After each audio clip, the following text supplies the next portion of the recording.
Three faces, one truth. A week to remember. Maria is a 29-year-old receptionist at an upscale hotel, known for her warm smile and magnetic personality.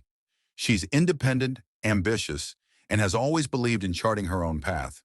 But beneath her confident exterior lies a vulnerable woman who yearns for stability and love. Her life takes a dramatic turn during one fateful week.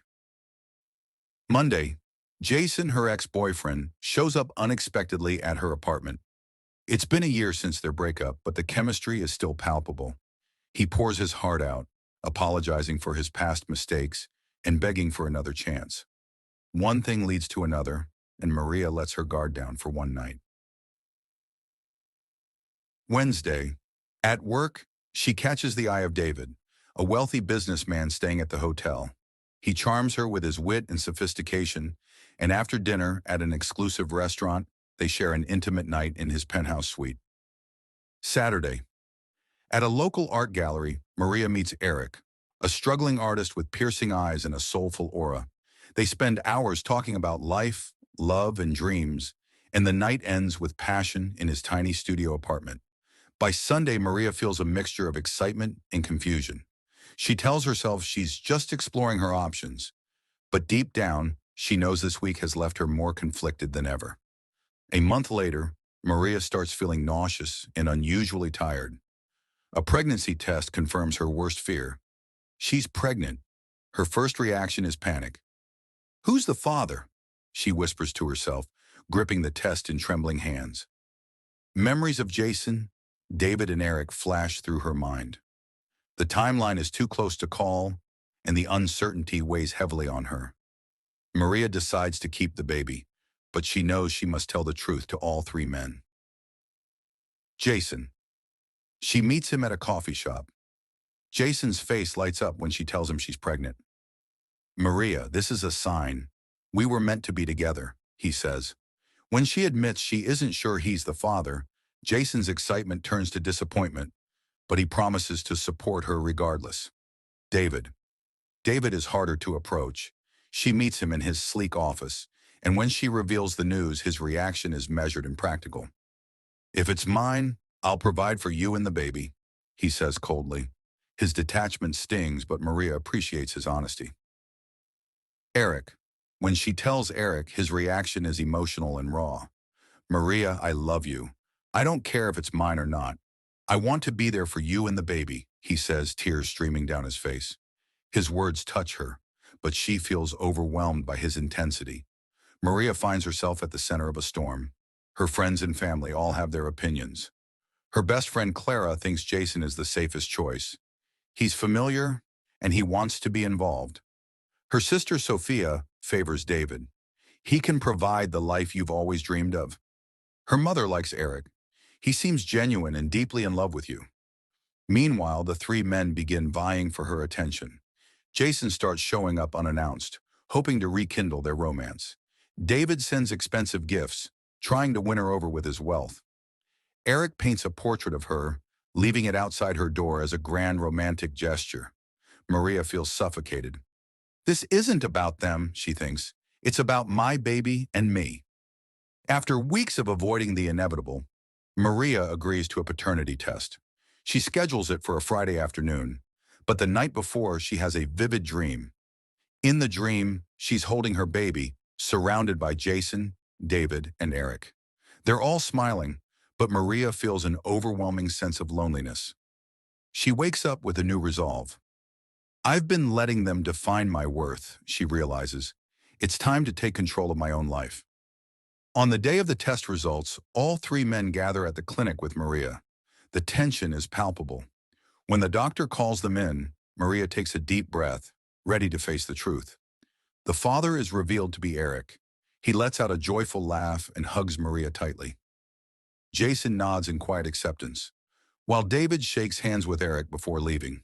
But Maria isn't ready to commit to a relationship with Eric, or anyone. "Eric, I'm glad you're the father," she says, "but this doesn't mean we have to be together. Let's focus on raising this child with love and respect." Over the next few months, Maria begins to rebuild her life. She finds strength in her independence, focusing on her career and preparing for motherhood. She co-parents with Eric, who proves to be a dedicated and loving father.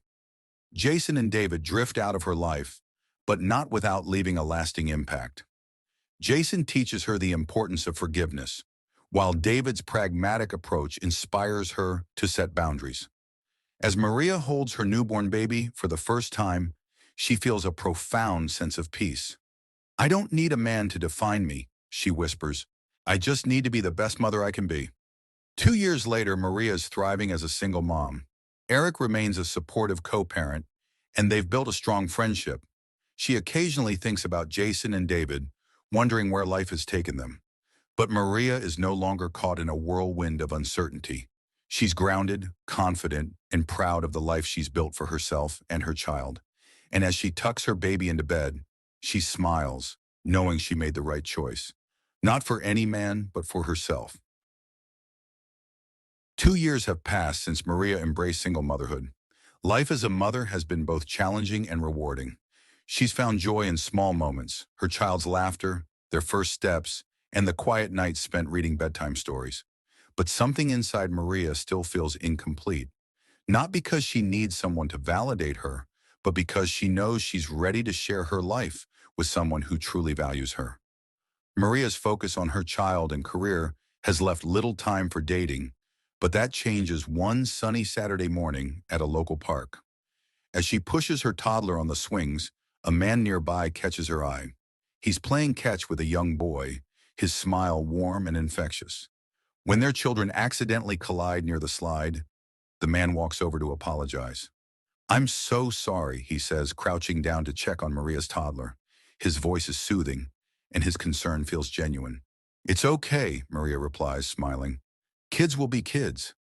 Their conversation begins casually. Introductions, a few jokes about parenthood. But something about his presence feels different. His name is Ethan, a widower raising his 5-year-old son, Noah. Maria and Ethan's paths begin crossing more often, as both frequent the park with their kids. They exchange phone numbers to arrange playdates, but their conversations quickly shift from parenting logistics to deeper topics: dreams, struggles, and the lives they've built after loss. Ethan is kind, attentive, and refreshingly honest. He doesn't try to sweep Maria off her feet with grand gestures. Instead, he listens to her, supports her, and treats her like an equal. Despite her growing feelings, Maria is hesitant. She's worked hard to become independent and fears losing herself in another relationship. Ethan senses her caution and reassures her. "Maria, I'm not here to take over your life. I just want to walk beside you." One evening, Ethan invites Maria and her toddler to dinner at his home. She's nervous but agrees. The evening is simple: homemade pizza, laughter from the kids, and Ethan showing Maria the paintings his late wife left behind. "She was my first love," he admits, his voice steady. "But I've learned that love doesn't have to end when life changes. It can grow in new ways, with new people."